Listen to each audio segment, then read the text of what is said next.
All right, good morning, everyone. We're live here. We got a special guest on today. We got Dion from Dion Talk Financial Freedom, and we got Brandon built to rent Texas. So, good morning, everyone. Morning. Howdy. Excited to be here. And just a little warning: Brandon said there's a storm headed his way, so there might be some background noise and whatnot. But we'll do our best to keep the noise down. But today's gonna be a fun one because last week I did a live stream talking about net worth and its value and if people should be concerned with it. And Dion actually popped in on that live and did his famous little saying about it, which he can talk about after.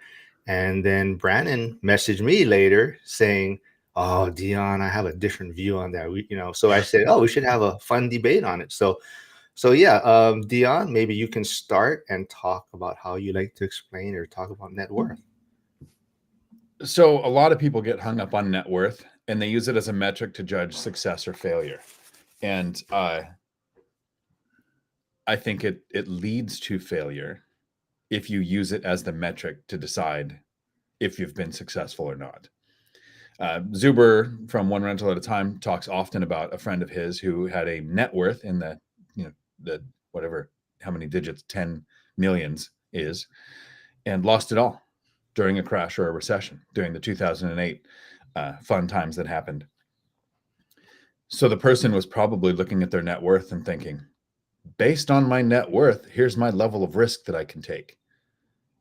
And other buy and hold investors who weren't looking at net worth, didn't even know their net worth, still have their portfolios today.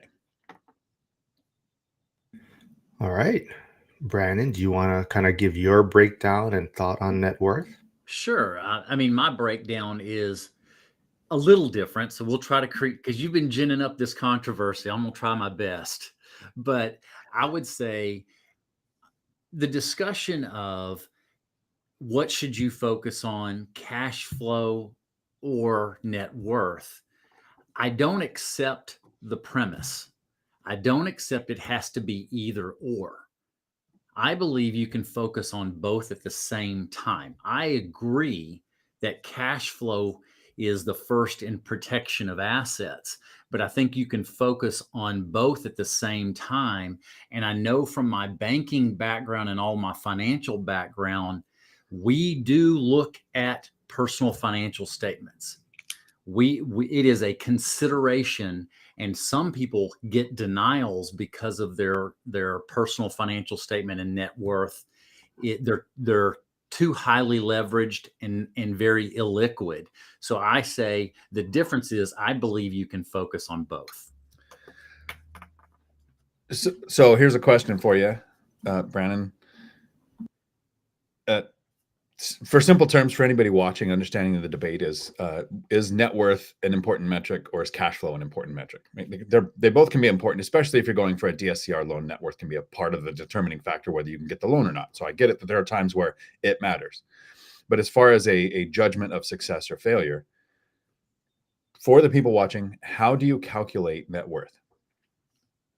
It's very similar to a balance sheet. So I'm adding up liabilities and assets to get the net worth, just like a business does the same thing with their balance sheet. They're looking at retained earnings and the productivity of their assets. Okay, so based on that, in the simple explanation that you just gave, it's assets minus liabilities, like a spreadsheet. Okay, so Mark, you're the host. Here's my question. If a person has $4 million in real estate and has a $1 million mortgage, what is their net worth? $3 million. Okay, what about depreciation recapture? What Okay. about capital gains tax? What about the on average 8% that you're going to spend with your real estate agents to sell your portfolio to walk away with the cash you're talking about? So assets minus liabilities sets the average individual up for absolute failure because that 3 million just became 1.7 million. Like that. But that's the assumption you're going to do it that exact way. No, it's net Me, worth is net. If I sold everything, the amount of cash I would have to walk away with. And in that exact example, I said, here's the asset, here's the liability. The equation that bankers use less than 5% of people work in the banking industry retire before the age of 50. So it's not an industry I would go to for advice on real estate. Stocks, 4% rule, sure, there's not as much of a transaction cost. You're selling as you use it, so you don't have the massive capital gains hit. But in real estate, this is why it's such a dangerous metric. Mark could have been making decisions thinking, I have a $3 million net worth in the simple example of I have a $4 million portfolio, $1 million in mortgages, I have a $3 million net worth. Didn't consider, what is the cost of selling? What does it take to actually get that money and walk away with it? That's just the first example of why net worth is so dangerous. In the banking industry, your spreadsheet would have had all that. That's why I didn't ask you the question. You would have went, oh yeah, I got about a little under $2 million I could walk away with.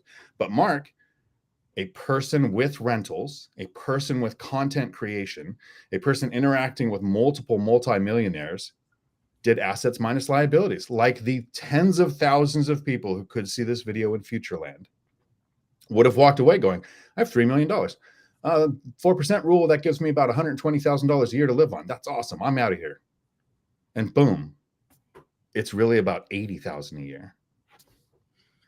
And I would agree with that, because there is a transfer cost, and some people have a higher transfer cost than others. Me, staying in the real estate industry, know that what my cost would be to sell it in a normal condition is going to cost me about 5%. And well, I mean, that's a simplistic thing. What about the depreciation recapture? That's never going to be 5%. You're right. You're right. That's I'm talking about just the sales side of it. You do have. So you would have that depreciation recapture, and then you're going to have capital gains on that. I agree with those things, but I still track both, because if you look at history of some of the wealthiest, what we know is the Vanderbilts, I'm just drawing a blank on some, they don't sell their assets. They do tap into their assets, possibly. They use them to borrow against so that they never have to sell, and they can tap into that equity. And that is what I look at. Right. And so that's a good metric. And so here's a follow-up question. If somebody doesn't know what their net worth is, can they retire early? Absolutely, with cash flow. Okay. So if they don't know what their net worth is, they can retire early. If they don't know what their cash flow is, can they retire early?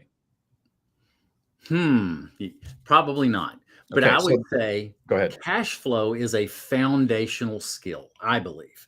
If we want to take it, Dion, you use something elementary school, junior high, high school, MBA. Here's what I would suggest. Is understanding cash flow and growing cash flow, I think, is an elementary skill. Heck, the professional athletes prove that out. They can grow cash flow, but they struggle in keeping wealth. I think learning how to translate cash flow, an elementary school skill set or an elementary skill set, into starting to build some wealth, maybe as a junior high skill set. Growing wealth is a high school skill set, and learning how to grow cash flow and grow wealth at the same time is a higher level skill set.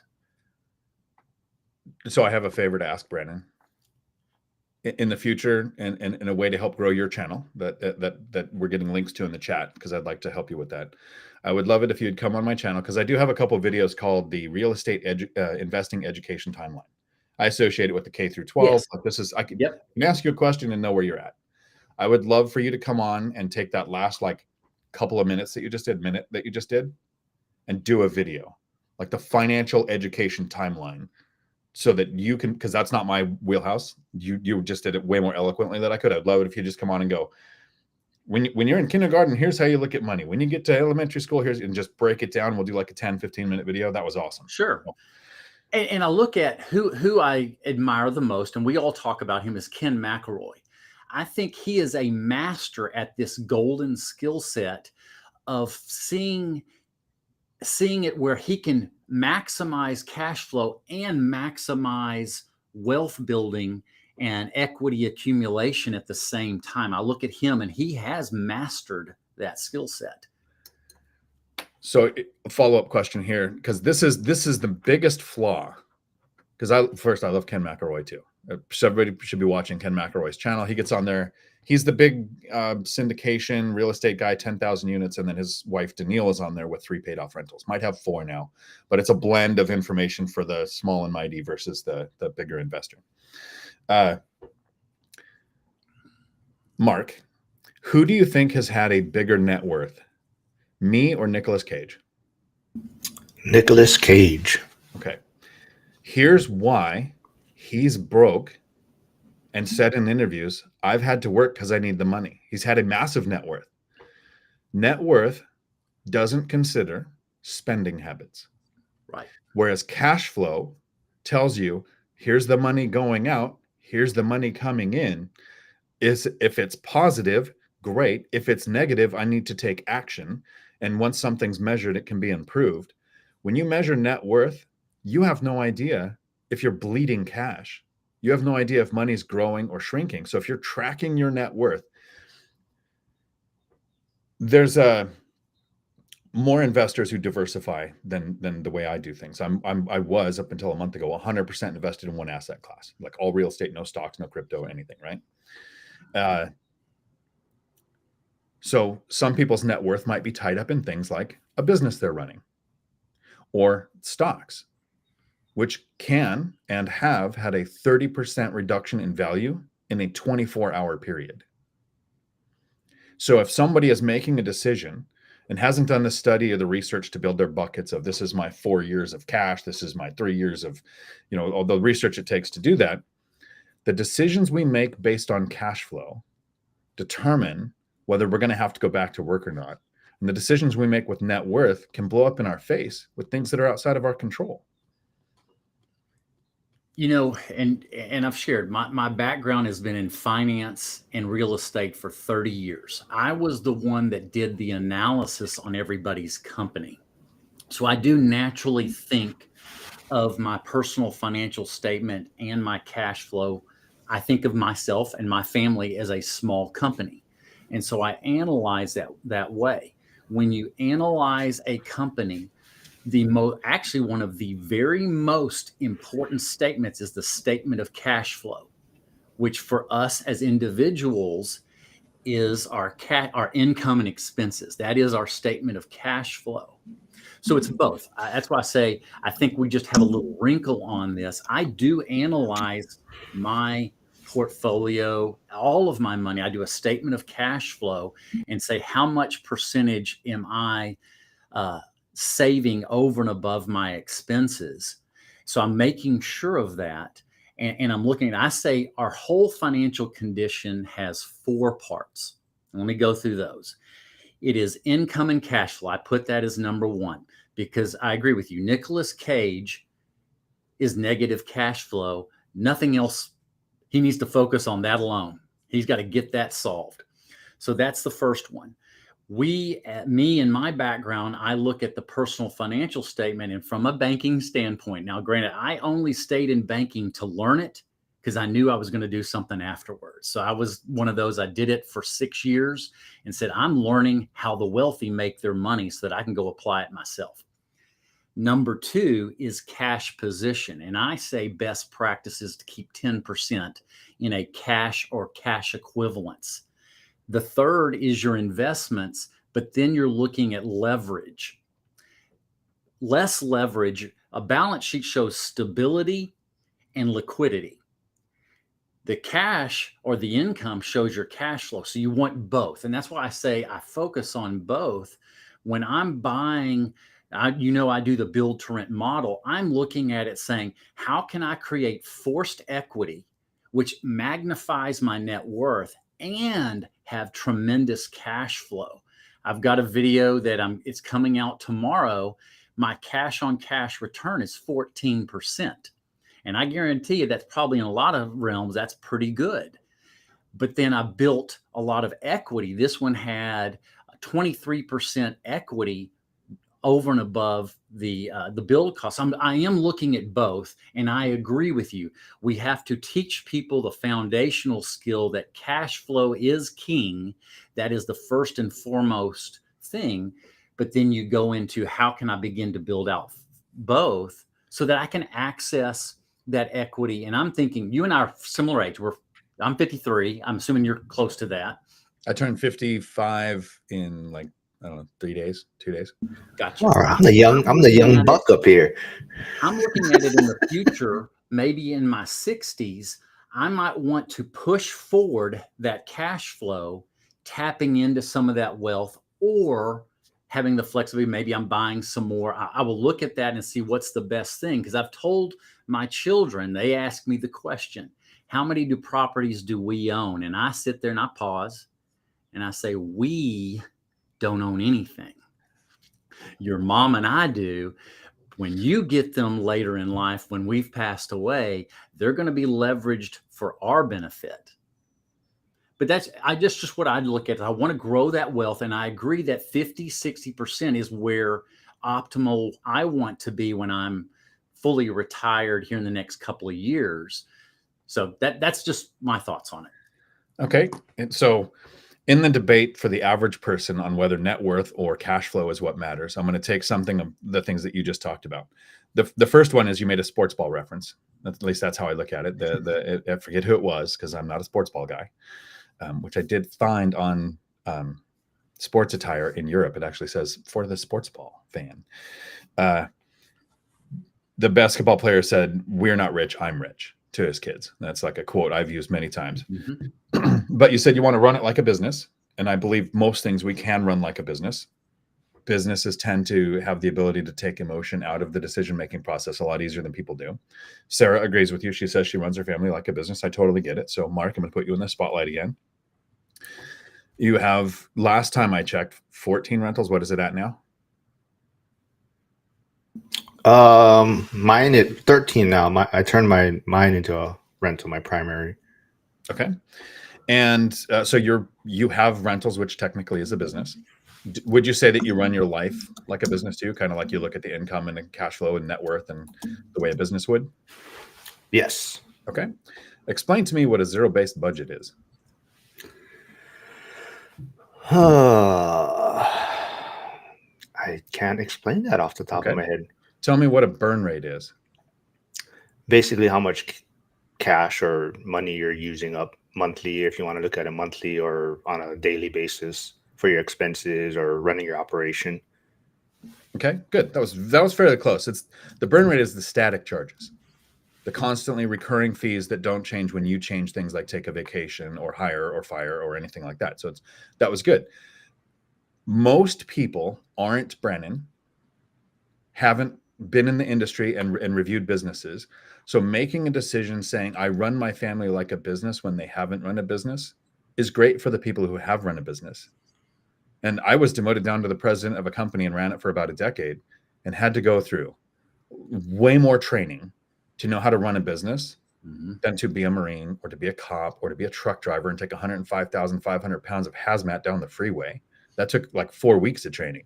To run a business was ongoing. Like there was never a year where I didn't do continued ongoing training on my own just to be better at what I was doing. So if I said, I kind of run my life like a business, I have that experience. Brandon has that experience. Mark, you have rentals. You are running a business and you don't know something very simple like a zero-based budget, which is what almost every business should do in November, just before the next year, to know what they should continue to do, should readjust the price on, or should shop around on better prices. And that's just one thing off the top of my head. There's 1,000 things businesses do that we don't do as a family. Businesses don't have kids that go and cost you $15,000 on a weekend because of some decision that they made. So the net worth argument versus cash flow for me is that the only reason I know my net worth is because I made a YouTube video in 2021 to try to figure out what happened first, $1 million in net worth versus $1 million in debt. I believe that Michael Zuber, with his finance background, would probably know what his net worth is. He does because of YouTube, and his loan structure has often gone to, you need to do a personal financial statement. You guys watch my content. I'll ask you this, Brandon. I haven't been fair by attacking Mark, Brandon. I started investing, started saving in like 2010 and retired in 2022. When do you think in my investing journey, I didn't start saving until I was 40. When do you think I did my first personal financial statement?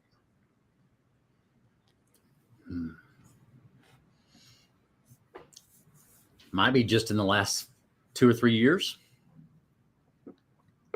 It was the first time I was looking at a DSCR loan. Yep. And I was only doing that because there was a reason.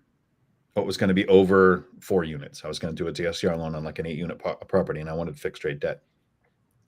I had to go to a friend. So financially free multimillionaire that isn't working, had to go phone a friend and go, hey, Matt, lumberjack landlord, help me grow up. What is a personal financial statement and how do I do it? Because, and I can't say this clearly enough, I'll end my argument with this. Net worth and your personal financial statement are absolutely pointless unless you're using them to qualify for lending. I agree. It's used for qualifying for lending. What I look at too is that the IRS taxes income, not wealth.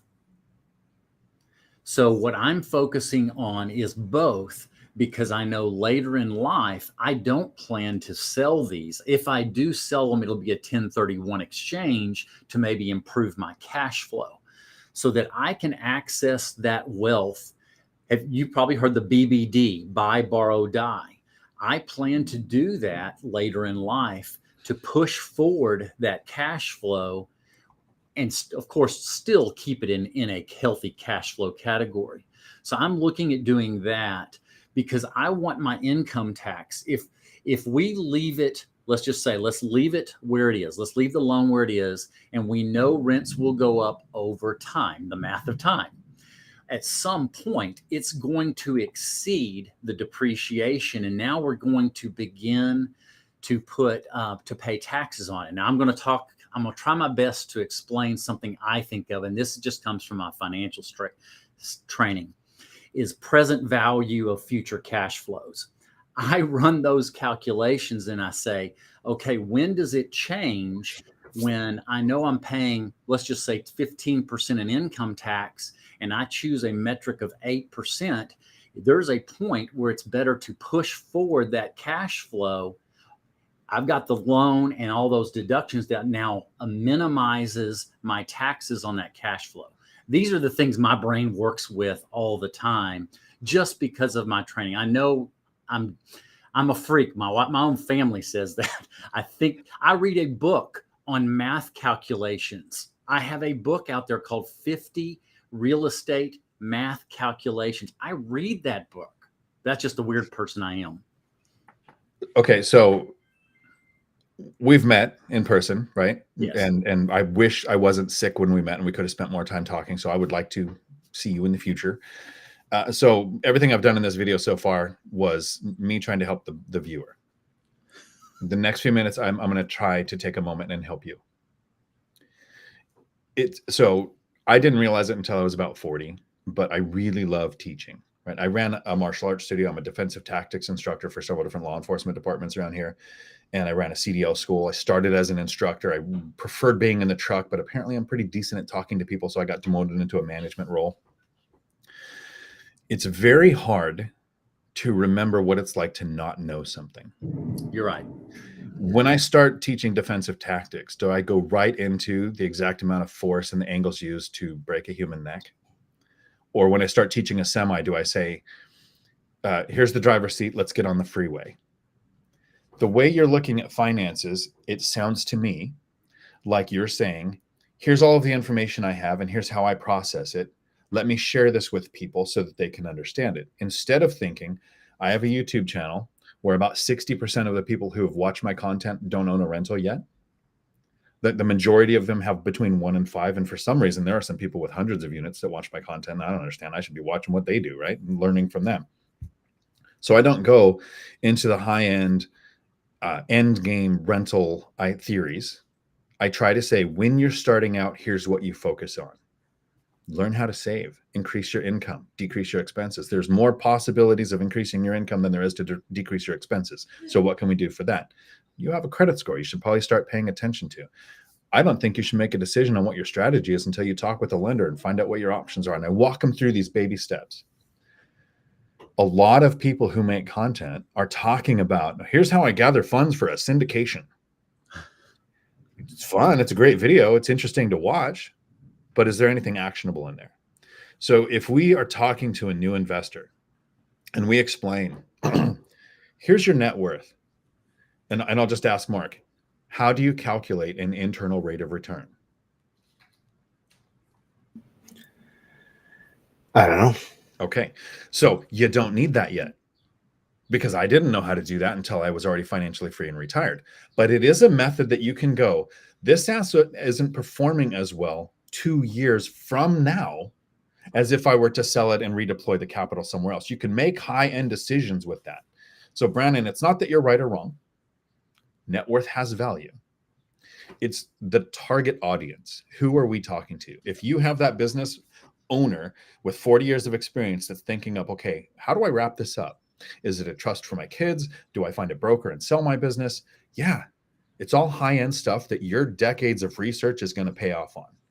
But if it's that person thinking, I need to buy a rental that makes more than it costs me, where do I start? Net worth is a deal breaker, just like the LLC debate. It'll stop people in their tracks. And I agree. You've said that before, and I do struggle with that. The reason I'm doing my channel, and it's very young as a channel, I did it to help me learning how to explain things better. I did it as much for me as I'm trying to do for my audience. I'm doing it, Michael Zuber speaks of it many times. He's doing it. Why the negative comments don't bother him is because he's got a mission. It's not about the money. It's about the mission. And so it doesn't phase him. See, there's that lightning strike. I don't know if y'all heard that. Good special effects. Love it. There you go. I'm adding that. But I'm doing it too. And I appreciate what I've told people, and here I am 30 years in this industry. And Dion, I have learned so much of things the way you have taught it. I've learned more, and I want to be that. And I've had a compliment that was one of the most meaningful compliments I've had, is somebody compared me to you. And I thought, okay, I'm heading down the right track. I'm trying to improve it. So bear with me as I'm trying to do that. And I agree with what you're saying. I've noticed that too, as I've really gotten involved in this community in the last 2 years. I've got to remember what I didn't know, and I've got to get better at using the words to explain it. So I hear you, and thoroughly love this conversation, because I think it will help others think about it. It's a great strategy to get better at things by teaching people. If you start with the concept of, if I was going to explain this to somebody, what is the step-by-step process? And an example is, I used my binder strategy from probably 2015 to 2019 before I tried to explain to other people what I was doing. From 2019 to 2021, I got exponentially better at the binder strategy by breaking down the steps and explaining the psychology of each step to the people that were learning it. So in these videos that you're going to be making on your channel, where you're trying to explain concepts, a lot of it is, it's almost that, which is dangerous. We do this because we've always done this. But if you're going to explain it in a video, you have to figure out why, which will then let you realize something's changed sometimes, and you need to redirect course. You won't do that unless you're trying to show it to somebody else. So I think it's a good strategy to try to share the information. It goes to the principle. The teacher gets, if the teacher's doing it in the right perspective, they're the ones that learn the most. And that's why, as I'm explaining it, as you have explained it, we actually learn the most. And that's what I'm trying to do. But it also refines my communication skills. Yeah. And it's something I think we get better at the more we do. All Nighter Hider says, do we all agree that net worth and cash flow are tools with specific uses? I'll agree with that, Ryan. However, if we focus on cash flow in the first 5 years, I believe we'll reach financial freedom. If we focus on net worth in the first 5 years, those first 5 years, most of us aren't doing DSCR loans where it's going to matter. Most of us are thinking conventional. I've never had a lender ask me what my net worth was or tell me what my net worth was. So I think while they have specific uses as tools, like an LLC, there are times you should have an LLC.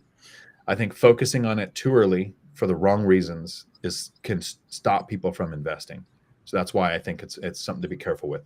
All that, Thank you for the comment. Yeah, Troy wants to make clear before it disappeared, but he says he's on record saying cash flow is king. And Sarah seems to be agreeing quite a bit with what Dion has been saying a lot. So, for example, she says, I'm with Dion. He's spot on. Banks run their numbers that way because they need to make loans in order to make money. They have you focused on net worth. Failure focusing on so much on net worth. Do y'all know why a bank, and this is 100 years of history, I sat down and visited with the president of a big bank here, and the history of why they required 20 to 25% down. The reason why is from historical what they've seen. And Dion, you've mentioned it. They factor in the worst case scenario. If we have to liquidate, what are the costs? So that's why you'll see banks periodically get out of best practice and require only 10% or 15%, but they don't do it long because then they have lots of losses. They traditionally do 20 to 25 because they know that there are changes, and that if you have to sell it in a distressed situation, there's going to be losses, and typically that 20% at least stays at break even. And that's why I share those things. You do too. We don't want to be highly leveraged because if our business plan on cash flow is everything has to go sunshine and rainbows or I lose the property, I equate it all together. We want to have a healthy loan to value so that the asset protection is cash flows number one. You say it, and I love the SWAN account. I've used it. The cash flows one, SWAN accounts two, and then I would say equity in it is the third, or equity in a bunch of properties helps protect the long term.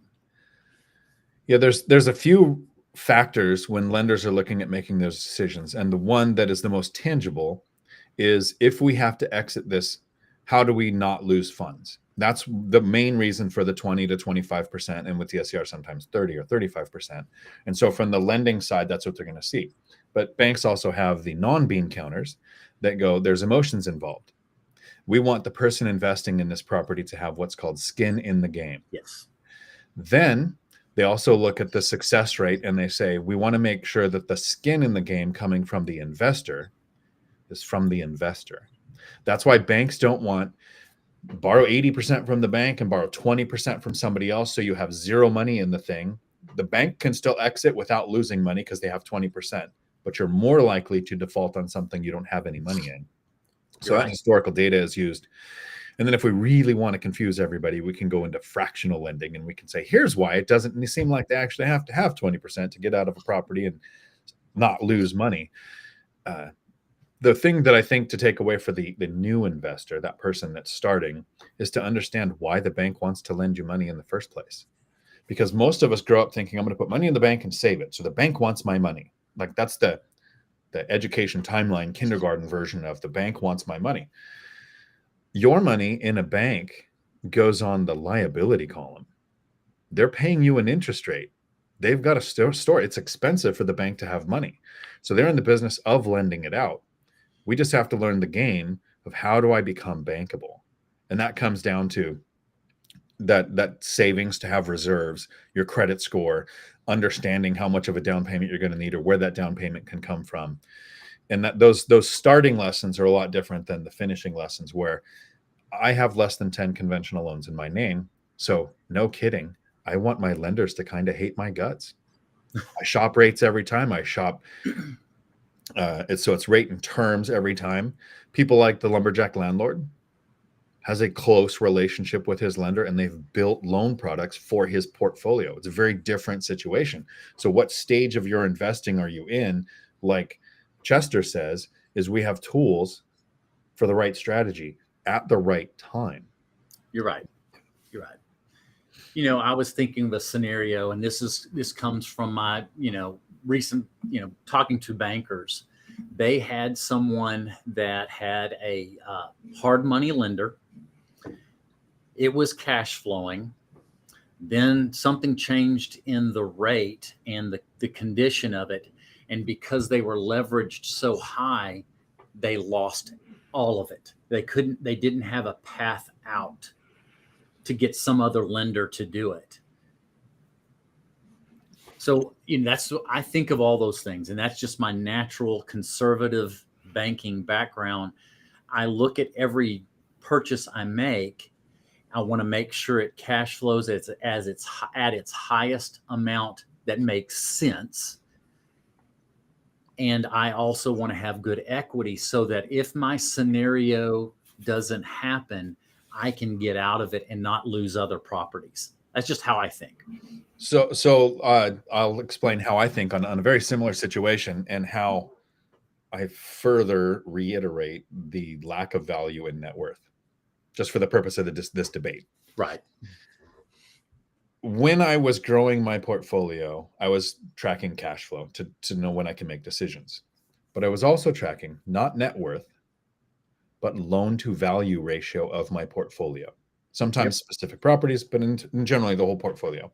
In growth mode, I wanted a 70% loan to value. So if I had $1 million property, I want $700,000 in debt, $300,000 in equity. The $1 million doesn't matter. The net worth doesn't matter. It's a ratio. Whatever the gross value is, 70% was my target goal for loan to value.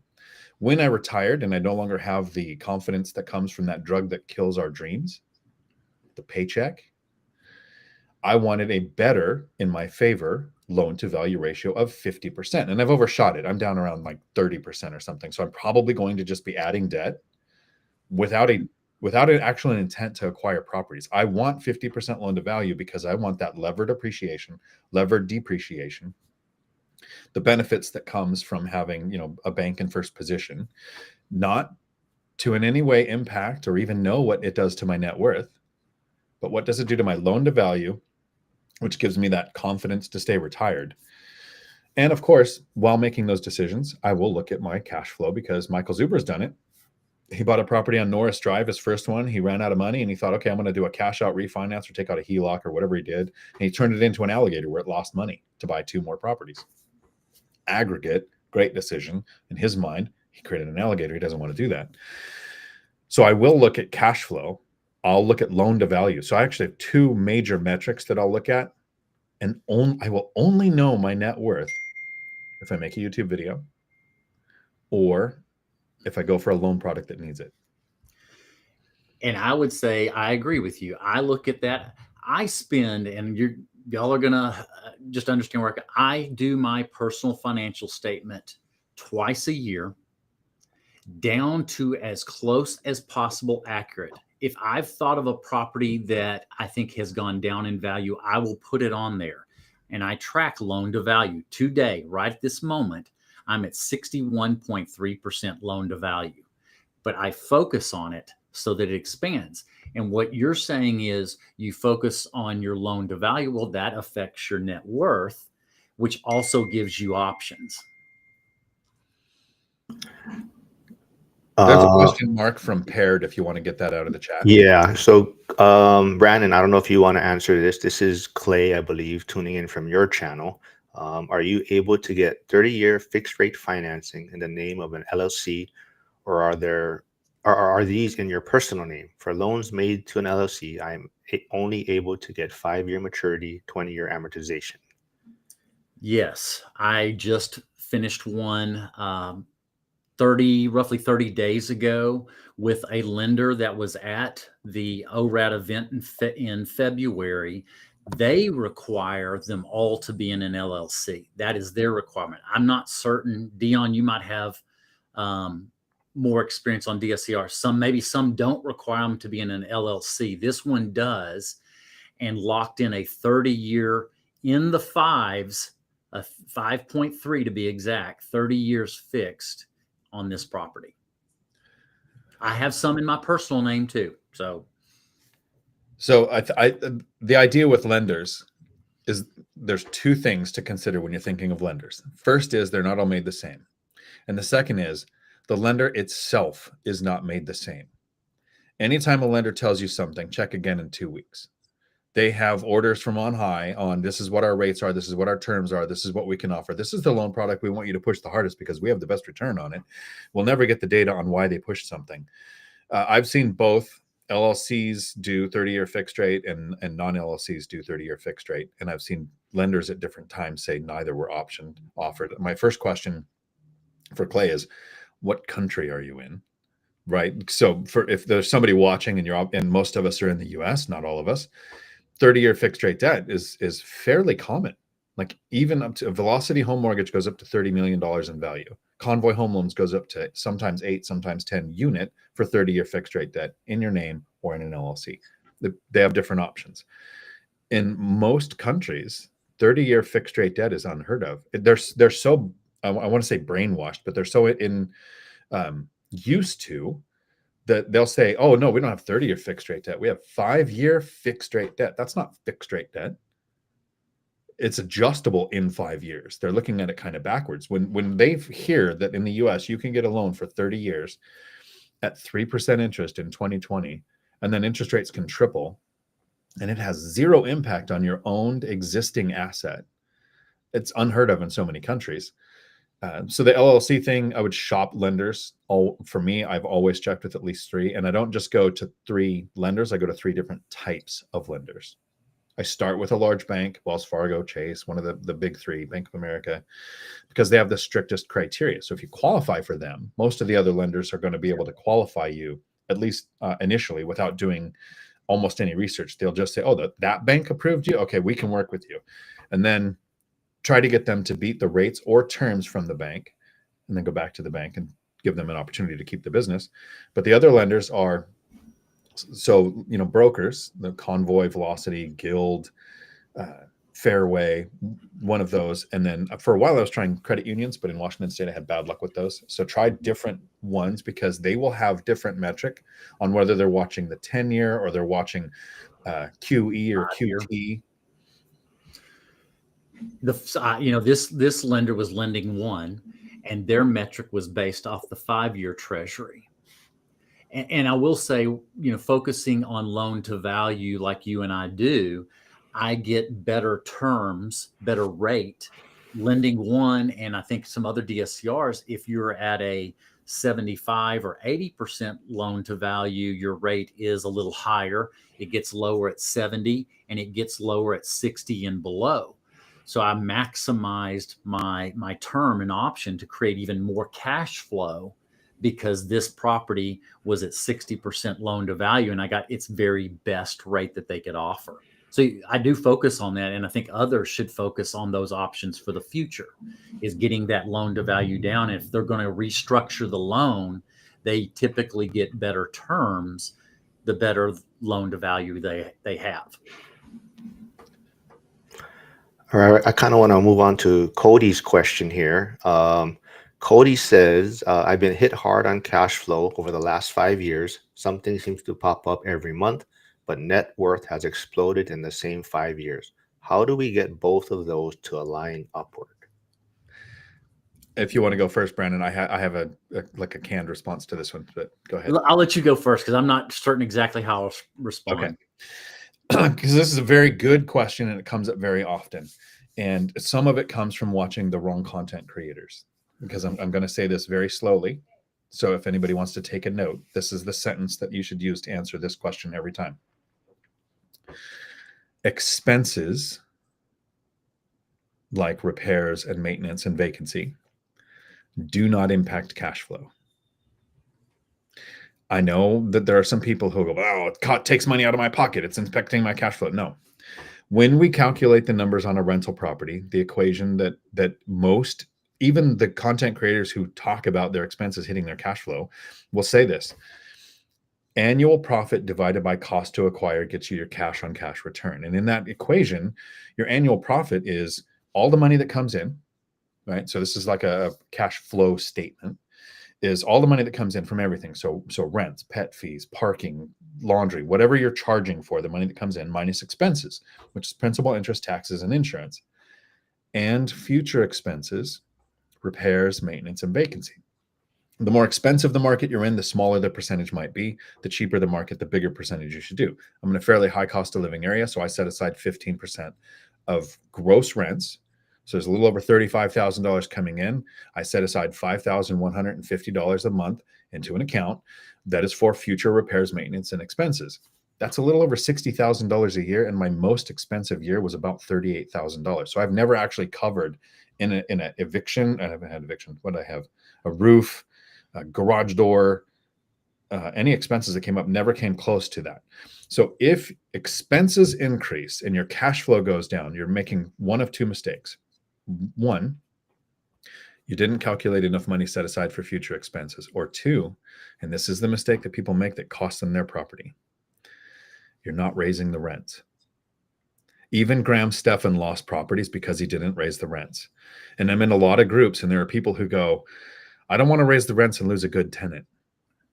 So the odds are, Cody, you might lose a good asset.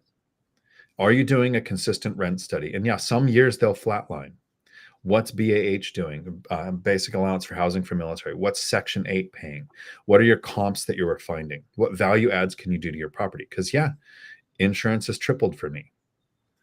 Property taxes have gone up. So those static expenses do increase, but not as much as rent does. And people don't understand the power of a small rent increase. A 5% rent increase to gross is usually 25 or 30% increase to your net. And the simple example is if you have a $2,000 rent and you have a $1,500 mortgage, you're setting aside for repairs, maintenance, and vacancy, you're making maybe $300 in profit out of this property, and you do a 5% increase, that's $100 increase.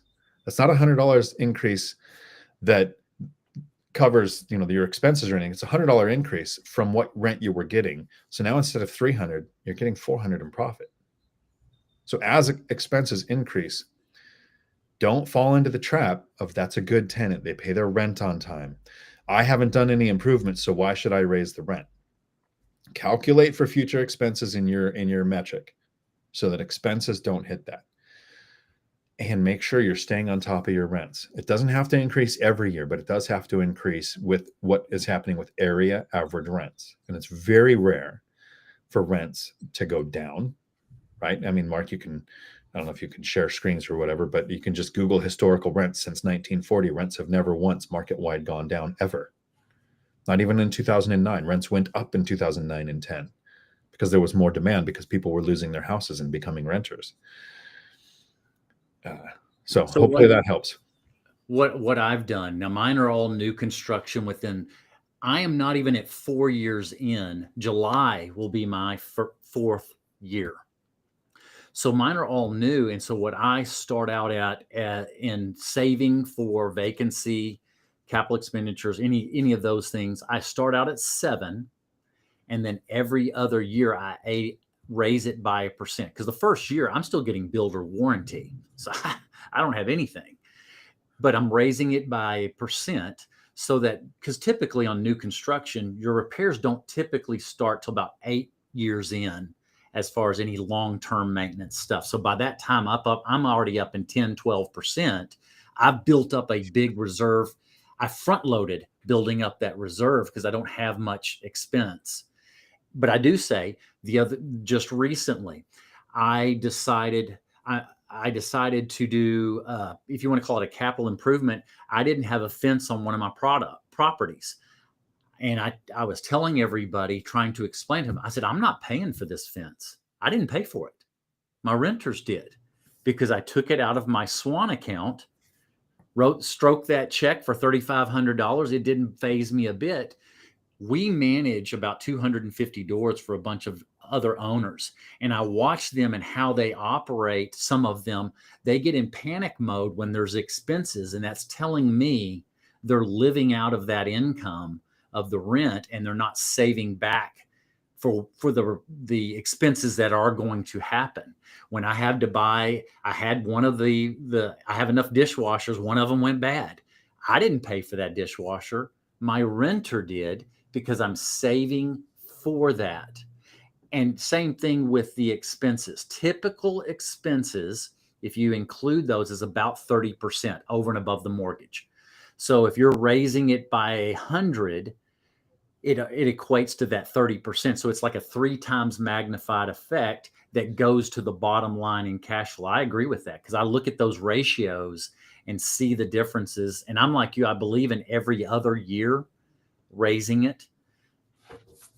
So we're in alignment on this. Yeah, I believed in the every other year too, until Washington State just instituted rent control, and now I'm going to get stupid rich. It's going to triple my They're going income. to make you wealthy. Yeah. So it sucks for the tenants. And I literally emailed all of the tenants, hey, this year there's no planned rent increase unless this bill, then be able to bill, passes. If it does, then the increase is 7% plus inflation. So fingers crossed, it doesn't pass for you. And it did. So, Cody, there are years where first of all, Murphy's fourth corollary, if a series of events can go wrong, they will, and in the worst possible order. So as your portfolio grows, your reserves need to grow too. And then I would ask, and you can, this is more of like a rhetorical, think this through. Is your market an expensive market or a cheap market? And here's the example I'll use. I invest in around Tacoma and Olympia and Washington State. Average house here now costs $700,000. So I'm setting aside 15%. That ends up being, like I said, 60 grand a year on just 8 properties. Millennial Mike is investing in Gary, Indiana, where it's like 2 goats and a taco to buy a house. That the city actually had, if you buy a house, we give you one for free. They had a BOGO on houses that would need rehabbed, right? But that's how cheap the houses are. His rents are $900 to $1,200. My rents are $2,500 to $3,000. So if he was to just set aside 15%, it would be coming out of his pocket when he did a roof or a foundation repair or an eviction.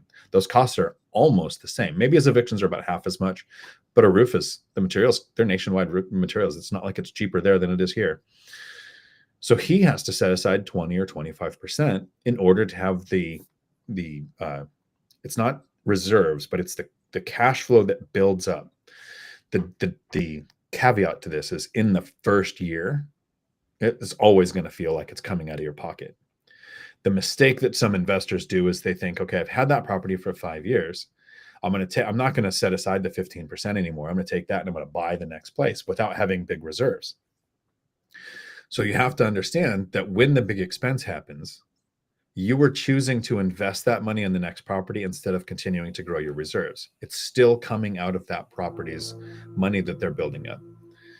And you have Well, to I have took that. one of the things you had mentioned, and I've changed it a little bit, thinking through what's going to happen with my properties. You had said once before that once you hit a certain metric in your Swan account, you would take that money and put it into real estate.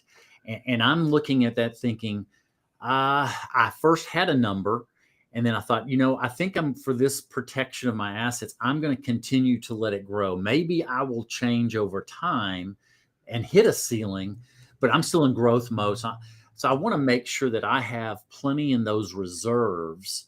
If it's a metric, I use a ratio of how many months of, if I had to pay it all, is it 6 months of all the expenses? Do I get to 12 months? Well, I'm still far away from a general metric. So I am still putting money right now. I'm just at my 12th unit this month.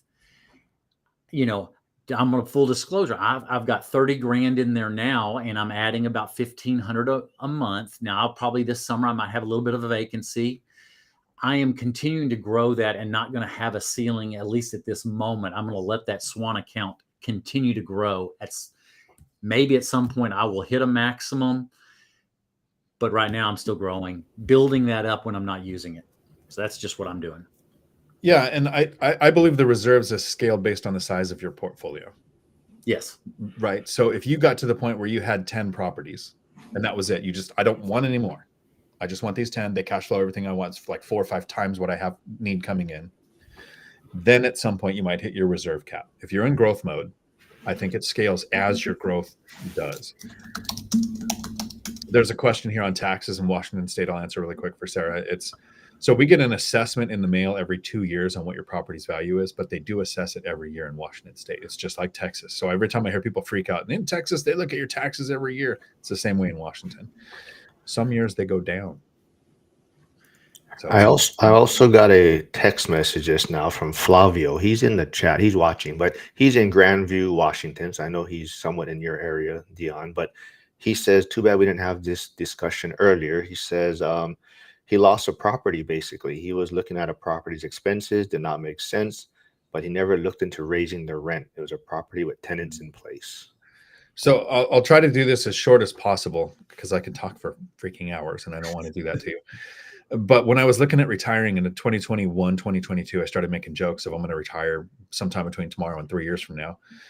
My biggest concern was what would make somebody get rid of their rentals? Like there are people who fail at real estate. Now I was reaching financial freedom. It takes me a couple hours a month to manage.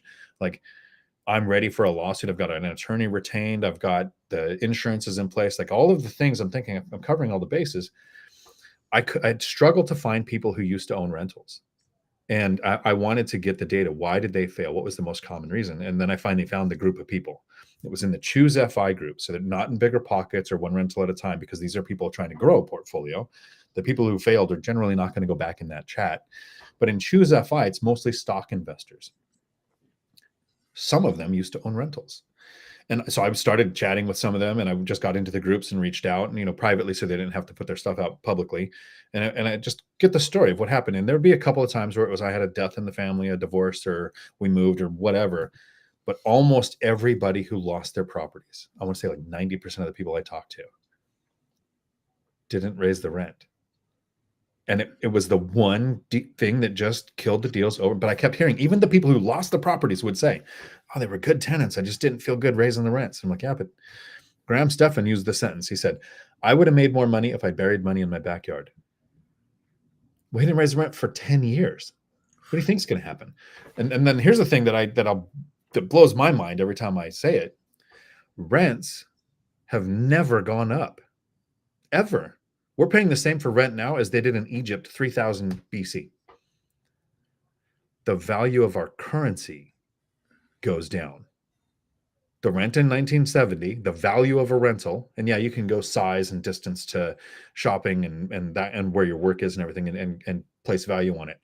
But the dollar is worth like 3% of what it was when it first came out. We've lost 97% of the buying power of the dollar. So of course it seems like rent's gone up because it takes more money. But it doesn't take more money because the value of renting a place has gone up. It's just our money is becoming worthless. What I'm learning right now, and maybe this is a journey for others too. I used to think property tax, which is a big percentage here in Texas. So property tax and insurance, most people think those are fixed and you can't control those expenses. And what I've learned over the last 3 years, and now I'm thinking back 10, 15 years ago, thinking, why didn't I do this then? Is fighting property tax value every single year. That is what I should do. That's just part of my job, because if I fight it, usually so far, every time they come down at least a little bit every time, which then puts that money back in my pocket. But then I've learned the strategies when I'm talking to here in Texas, it's called central appraisal districts, of how they do it. Because typically they're not helping you. You've got to learn the little nuances. And I'm learning those things now, how to lower that fixed cost, because just the name fixed cost, you feel like you don't have that control. And I'm realizing you can reduce those expenses. Or one of some properties I'm building right now, I'm building some single families, and I found them in a subdivision just outside of city limits. So now I don't pay city taxes, which saves about 1%. So then the tax rate, that extra 1%, is why I'm cash flowing that much better versus inside of a city limits. These are little things you learn and the ahas, because your first one, we all talk about it. Dion, I don't know if you remember this scenario. This was 2 years ago. We're sitting at lunch at the table. You and I were there with about 4 or 5 others. And my heart was broken with this guy saying he's been going to these things, listening to these videos. At that time, he said like 7 years and had never jumped in. And I remember you and I looked at each other and it just broke my heart. This guy is caught in this learning loop and whatever else is going on in his brain, trying to make the perfect grand slam on the first purchase. We learn the most off the first purchase. We have to learn firsthand knowledge. Yes, it might be a single or a bunt. Let's just say it that way. But then what we learn from there, we start making singles, doubles, triples, home runs, but we can't do it unless we get the first bunt. We got to get in at the first one. And we're trying to teach them how to look at that first one and cash flow and understanding cash flow first so that they don't make that negative cash flow alligator. But get into the game, find out how to get into that game. Because I wouldn't have learned these builds that I'm doing recently. I would have missed them. I only learned them because I got into the game 4 years ago. Yeah, it's very challenging when you see somebody that has had the opportunity to start many times. Mm-hmm. And analysis paralysis is the thing that we refer to the most. The other thing I look at is I would like to see your content stream. I want to see is reventure, is real estate mindset, is the people who have called 19 of the last 1 crashes ever happened, still making the videos that go and subconsciously tell you there's too much risk. And then there hasn't been a year where 2 years later, everyone is saying, I wish I bought 2 years ago. And at the same time saying, but this time it's different. They're right. I started in real estate sales. I built a team and I recently sold it. I remember from 2010, and you go through it in the outline of all the theories of why it's going to crash every year or two. I listened to they never became a client, person after person saying, well, I'm going to wait till the next crash and the prices will come down. I've heard that from 2010 on. And I think back on those. So that was already conditioning me. And then looking at data. If we look at data, Fox News had an article back, this was 3 or 4 months ago. It's still out there. They looked at 10-year increments all the way. They used data back to 1940. And every 10-year increment, now they didn't put it together like I did because I printed the article and wrote the math. Every 10-year increment, how much the appreciation happened. The lowest appreciation was actually 2010 to 2020, but it was still 34%. That was the lowest amount. It over time, it works in your favor. Do you have to run, Dion? I have all the time you need. Okay. I scheduled today until 4. I can't do that. I've got a live stream today. Yeah. Okay. I saw some questions for you before Curtis has to go back to teaching, but PE turned RE is here. He says, when in growth mode, you said 70% loan to value. What do you think of a house hacker that only puts 5% down? It's what I did on my first duplex. Curtis, who was at our local Tacoma F.I.R.E meetup last night. Good to see you again. That was an interesting conversation last night. It was somehow financial related because that was an aspect, but someday we should have some drinks and make that video on YouTube. Speaking of things that get you sued, the target goal is 70% loan to value. Correct. So I purchased the first duplex with 5% down.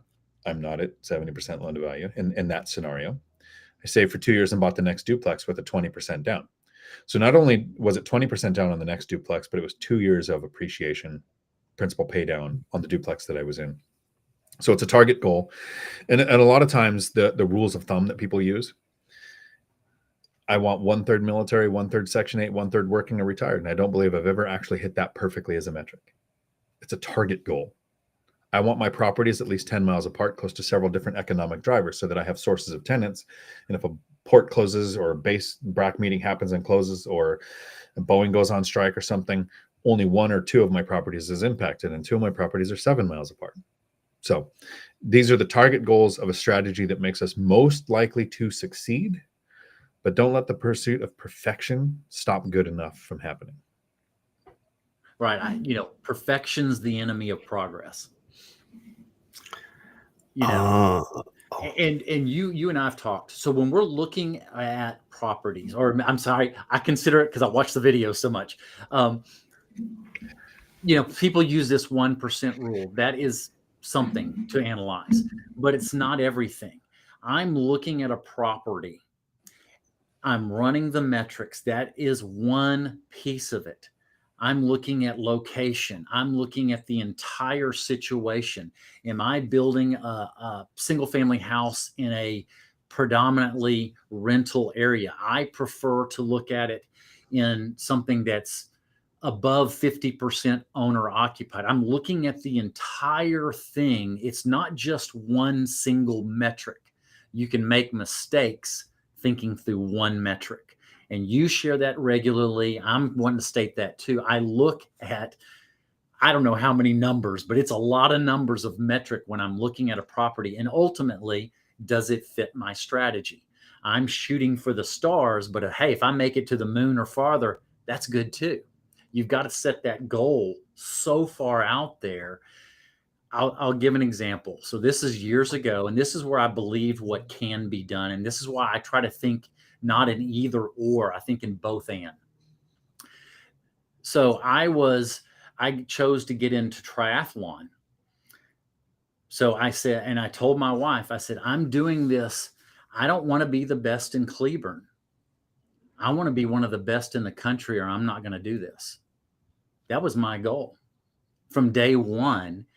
It took 7 years, and I ended up making Team USA's World Triathlon team for 3 years. But it showed me the power of how to think. And when I made the first year's team, my whole mantra when I did this is I want to have no regrets.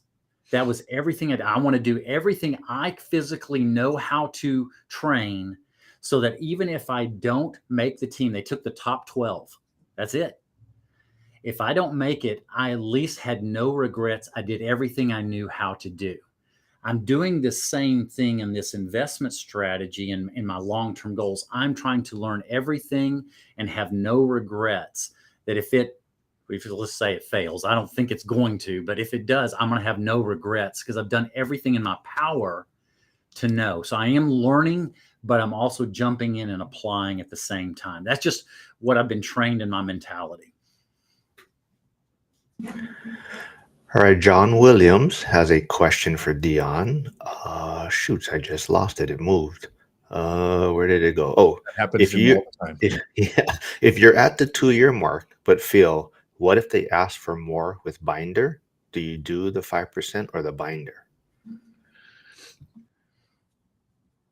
So let me understand this. We're at the 2-year mark, because I normally was doing 5% every other year, which is going to be the answer to the rent control question. I would only do the binder if there was a black swan event. This was up until this year. So an eviction moratorium, proposed rent control, anything like that, I'll use the binder again. But it was generally only used at acquisition, like a couple months after buying a property. And then it was 5% every other year. And setting that expectation with the tenant in that conversation, generally saying, unless there's something weird, there's no rent increase next year. And the following year, we're probably going to do 5%. Like, throw it out there verbally, but always have the caveat, unless something weird happens. So that when something weird happens, you use the binder strategy, which I actually used with rent control still. There was one I saw. Well, maybe I think they're talking about home insurance or warranties in the chat. So, do any of you have home warranties on your Go ahead, Connor. properties? I do not. In my experience, I've watched these home warranty companies. Their whole perspective is to find the loophole not to pay. and I've watched it for more than now almost 15 years. And I felt like the return on home warranties is not there because I've seen it not just once, dozens upon dozens of times. They are trying to find a loophole not to pay. So, uh, you guys are younger than me, but close. Do you remember Circuit City? Yes. Yeah. Do you Universal? Was it Universal City after that? I think it was literally another city. Basically, Best Buy previous. Every time I ever got a warranty with anything, a computer, a printer, or whatever, that company closed. The home warranty companies have teams of people whose job it is to find that loophole, to find the reason why this isn't covered. And yes, there will be people who did have something replaced, but my tenants pay for those repairs, not me. Right. Set aside reserves, get that reserve built up. The first year is kind of rough. You have the discipline to mentally calculate a repair 15 or 20 years from now that's going to have, you're going to need a roof. They don't last forever. That's going to be today, if it's 7 to 15,000, in 15 years, it's probably going to be 20 to 30,000. Like inflation's going to happen in these next 10 or 15 years. So that money needs to be there, and make sure it's coming from your tenants. That's why we have the rentals. We don't have the rentals to spend our own money. I don't think anyone mentioned it, but Dion, do you have any thoughts on Trump possibly or talking about reducing or getting rid of Section 8? Are you following me on Facebook? No, I didn't see you post it. I did. I So don't know. that comes up. It's bot people, bots, not it's bots programmed by people from a specific political party trying to make Trump sound bad to investors. So they're on all the Section 8 things, and they just keep posting, and it's always anonymous.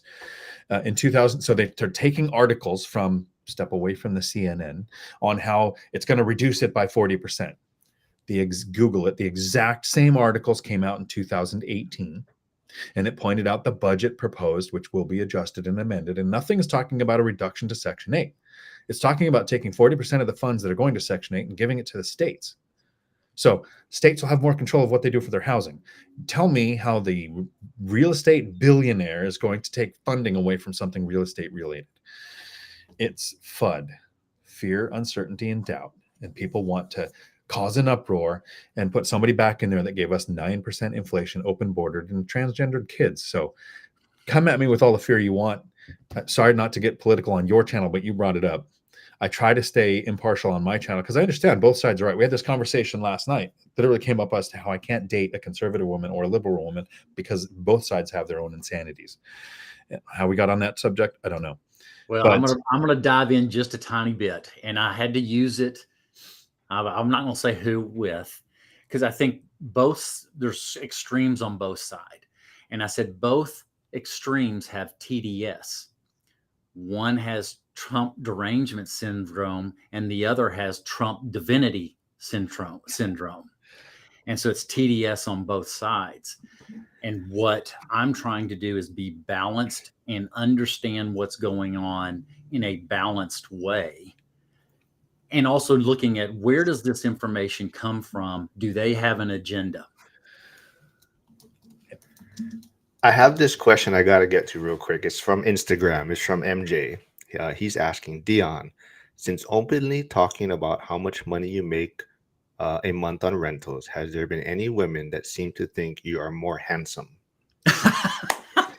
if I had $1 for every girl that wouldn't date me, eventually they would. That's Millennial Mike says it very well. You know, I'm a midget. I'm like 3'4" tall. Mike says, but you're pretty dang tall when you stand on your wallet. So, yeah, that was from MJ. no, because, oh man, it's too much of an overshare, but I'm like 4 glasses of wine in. I'm really open really quick with one of the things about me with women that's a deal breaker. So women they go away. You know, we talked about it last night. One lady was saying she just wants to have kids, and she starts the conversation with that and then understands why she's single. So no, women, nope, they can see my face, and it's more important than money to them. So still single. Chester is asking, oh, what about eliminating income tax for people making below 150K? Brandon? I just heard that this weekend when I was listening to a news organization. So I think building or creating another population that doesn't have a stake in the game, more and more of the population that doesn't have a stake in the game, is not healthy. Okay. We should debate that someday. Yeah. I am for the absolute elimination of income taxes. I think we have what's called a sin tax. It's a sin tax. We don't want people to smoke, tax the crap out of cigarettes. We don't want people to drink, tax the crap out of alcohol. We don't want employees. The government doesn't want employees, and people don't understand that. They're like, oh, tax the rich. No, we need the rich. The rich provide the jobs, they create the housing, they do the investing. So what do? People like tax the rich. It sounds good, gets you votes. We don't have loopholes. We have a legal system that says I made $242,000 in profit last year and carried forward a loss to next year and paid zero in taxes. When I made $60,000 from my job, I paid a bunch of taxes. Sin tax. They do not want you to be an employee. They want you to be an investor. They want you to be an entrepreneur. We need innovation. We need housing. We need production. We need job creation. So people are punished for being middle class. It's very expensive to be poor. The poor people pay the most credit card interest rates, bank transaction fees, right? The middle class pays the most in taxes. So if we can take the middle class, the average income being 57,000 in the US, last data that I saw, it's probably changed already because it's a new week.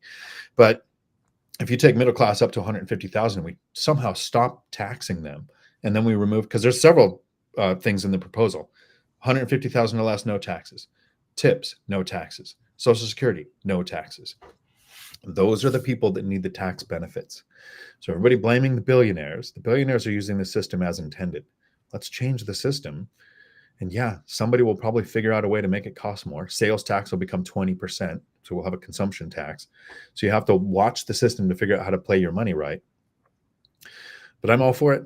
And I think the people not having a stake in the game, it's a valid point. I'd have to think about it before I come up with a rebuttal. I don't know that I would have one.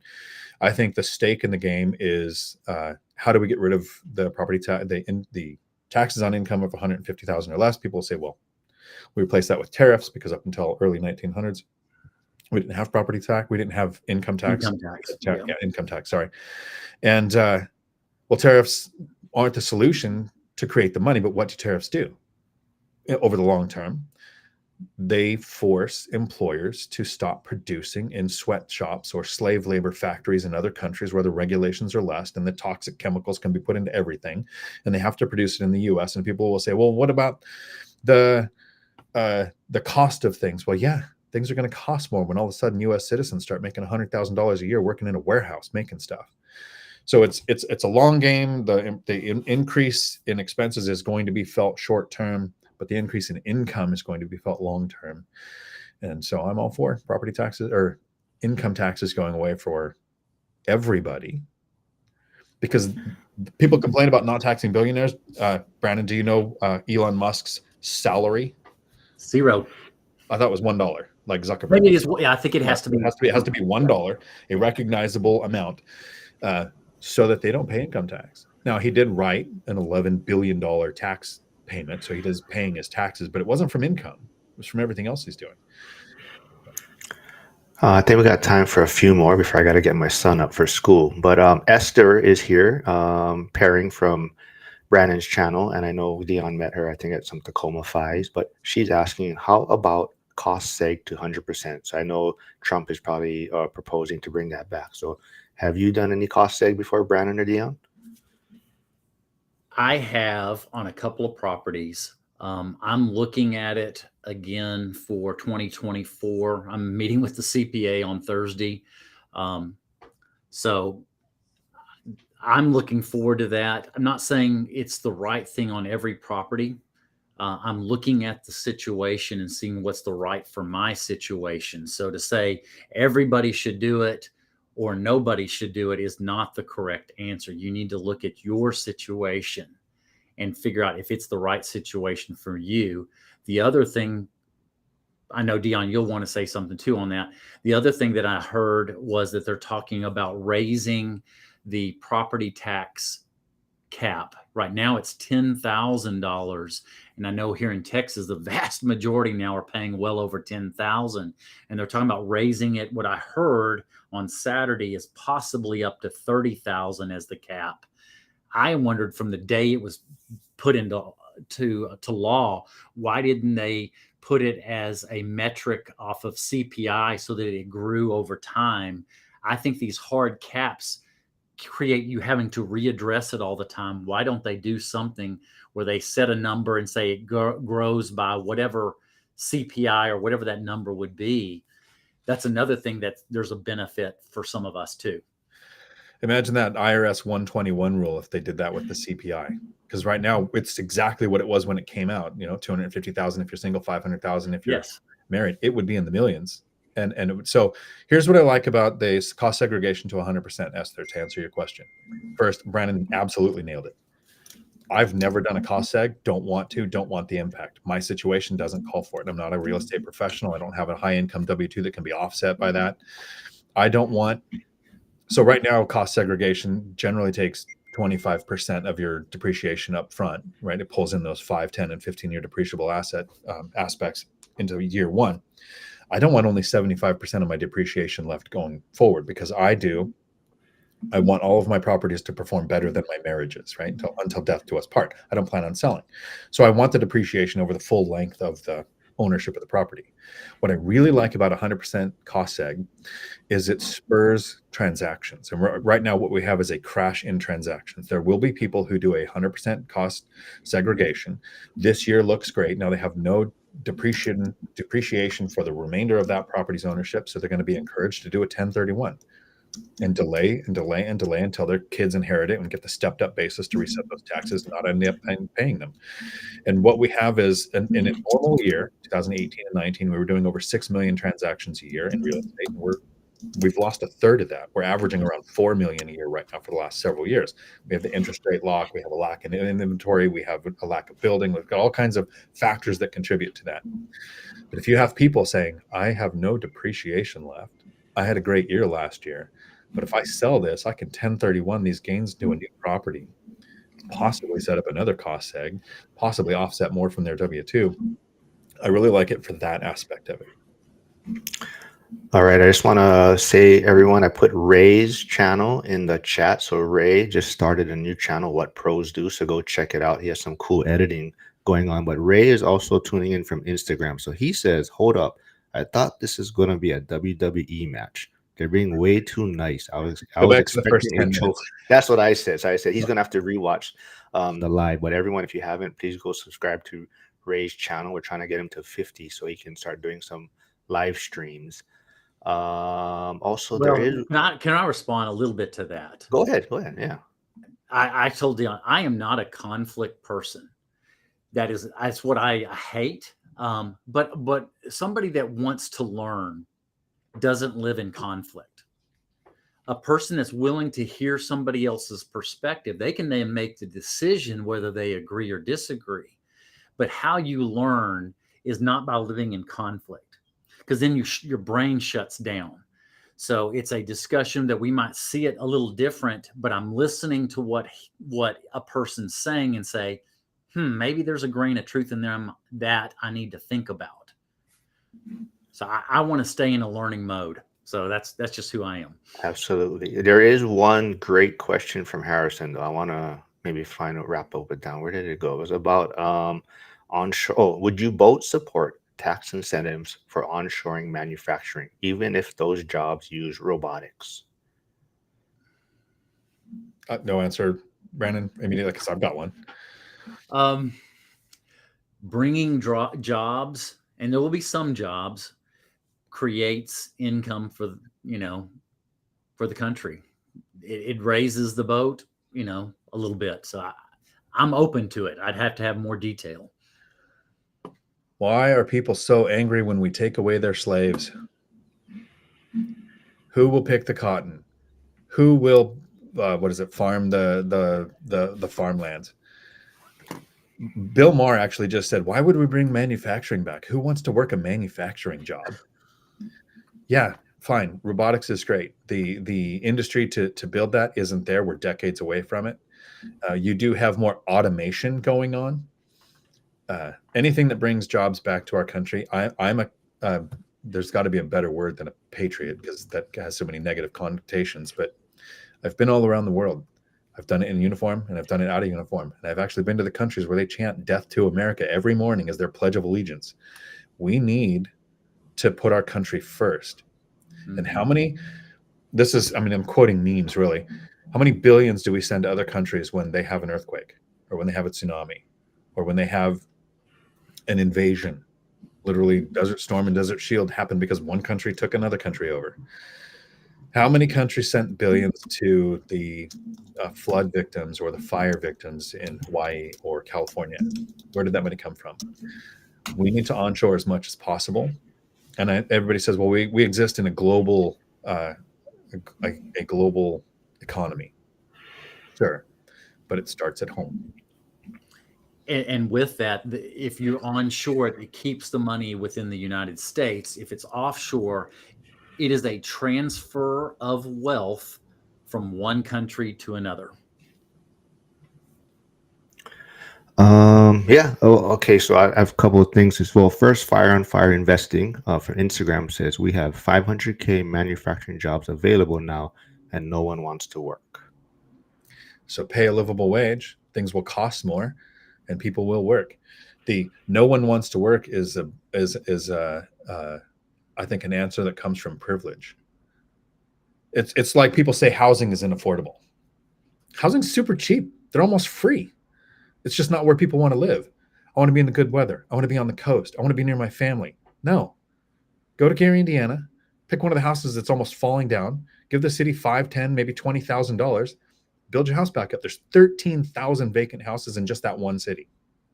So housing is Or affordable. where I say it too, if you want that hundred and let's just say $125,000 house, they exist. Move further out. Yeah, they're here in Washington. Everybody's like, oh, I said it earlier. Houses are about $700,000 here, near Tacoma, near Olympia. Got to Walla Walla, get 45 minutes from the closest grocery store, and all of a sudden you're paying $100,000 for the same house. So, yeah, nobody wants to work. We have these jobs available. Unemployment's under 5%. The nobody wants to work is no. We're statistically what's called full employment because that 4 point something percent, those are people who are never going to work no matter what the job offer is. I saw a great podcast with Mike Rowe, kind of talking about this matter, and I like his example of how when they were trying to end slavery, there were two sides to it, right? There was actually a side that was trying to keep slavery in place, right? So if you're looking at it from that standpoint, right, people are concerned now about jobs and bringing manufacturing here, but you have to look at it from what's best for America in a sense, right? And maybe costs of things go up, become more expensive, but now we just have to work around that. And like you're saying, increase wages, figure out what kind of jobs we can create. So even if there is robotics, people, even when like the internet came out, right, people were afraid that there was going to be a lot of jobs lost through that, but now it just creates different types of jobs. So um, yeah, I think this was a great one. Hopefully, we can get Dion back on again, and he can link his channel next time. But I'm sure most people have followed Dion already, so he needs no support out there. But definitely go check out Brandon's channel. Please subscribe and help him get to 1,000. I don't know. You're at like what, 900 now? No, I'm just under 800. All right. And yeah, we'll hopefully get this again and have another fun debate. But I have to go get my son up now and get him ready for school. So thanks everyone for tuning in. And I'll be back tomorrow morning and Dion can go take his nap now. Thanks, everyone.